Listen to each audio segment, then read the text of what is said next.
ज्यादातर लोग अपने दुखों की वजह दूसरों को मानते हैं, जबकि कई बार ऐसा होता है कि हमें कोई दूसरा दुख नहीं पहुंचाता, बल्कि हम अपने दुखों की वजह खुद ही बन जाते हैं।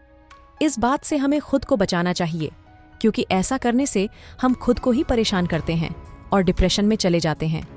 ऐसा ही एक प्रेरक प्रसंग गौतम बुद्ध का भी है, जो हमें अपने दुखों की वजह खुद को न बनने देने के लिए प्रेरित करता है। आइए जानते हैं इस प्रेरक प्रसंग के बारे में।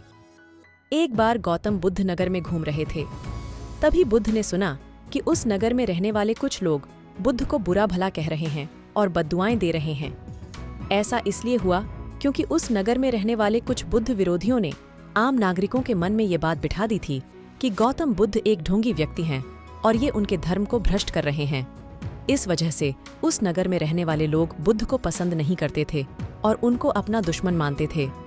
गौतम बुद्ध ने जब नगरवासियों के इन उलाहनों को सुना तो वह एक कोने में शांति के साथ खड़े हो गए और उनकी बुरी बातों को आराम से सुनते रहे।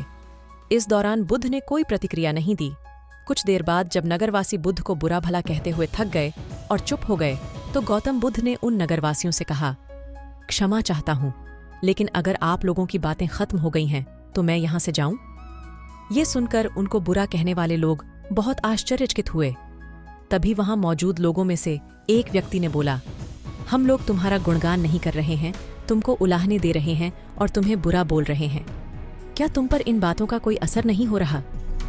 उस व्यक्ति की बात का जवाब देते हुए गौतम बुद्ध ने कहा, आप सब चाहें मुझे कितनी भी गालियां दें या कितना भी बुरा कहें, मैं इन्हें खुद पर नहीं लूंगा, क्योंकि मैं जानता हूं कि मैं कुछ गलत नहीं कर रहा।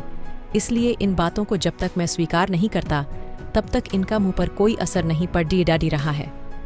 गौतम बुद्ध ने आगे कहा, जब मैं इन गालियों और बुराइयों को अपने ऊपर लूंगा ही नहीं, तो ये निश्चित तौर पर आपके पास ही रह जाएंगी और मुझ पर असर नहीं करेंगी। ये शिक्षा मिलती है। गौतम बुद्ध का ये प्रेरक प्रसंग हमें ये शिक्षा देता है और इस बात के लिए प्रेरित करता है कि जब आप गलत नहीं हैं, तो किसी की गलत और नेगेटिव बातों का असर कभी भी खुद पर नहीं लेना चाहिए, क्योंकि इससे आप अपने ही दुखों की वजह खुद बन सकते हैं।